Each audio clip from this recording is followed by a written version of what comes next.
Hello, what's up mga kamaster? Good morning mga kamaster. At ito kung mapapansin ninyo mga kamaster sa aking harapan, ang aking motor na si Pakbit. Dumating na nga pala mga kamaster ang ating iniintay na parcel galing Indonesia. At kung mapapansin ninyo mga kamaster, hindi pa nakakabit dito. Ang in-order ko nga pala mga kamaster, yung mudguard at yung visor na smoke mga kamaster. At ito nga yung visor mga kamaster, ilalagay natin dito kay Honda Beat natin na si Pakbit. Tara mga kamaster, ikabit na natin kung babagay. Bagay kaya?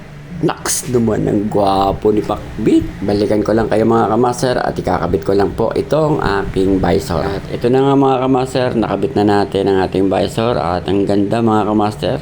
Mas lalong gumanda mga kamaster si Pakbit. At ayan, nagkaroon ng angas. So ang ginawa ko lang dito mga kamaster, meron siyang adhesive tape. At ayan mga kamaster, hindi ko siya binutasan or nilagyan ng tornilyo kasi okay na yan mga kamaster para mas malinis tingnan. At tinex na naman natin mga kamaster yung mudguard para sa likod ng ating makina mga kamaster para hindi madumihan. Ito mga kamaster yon. At ito na nga, ikakabit na natin. Sabay nga pala dumating ito mga kamaster at iisa lang naman ang pinagkuhanan kong seller. At Indonesia pa mga kamaster yung seller nito kaya natagalan. Umabot ng 2 weeks. O siya mga kamaster, balikan ko kayo at ikakabit ko muna. At ito na mga kamaster, nakakabit na sa ating likuran. Ayan, napakaganda mga kamaster. Detalyado na. At mga kamaster, kung mapapansin ninyo, may pangalang Shibuya yan mga kamaster. Hindi made in Japan yan.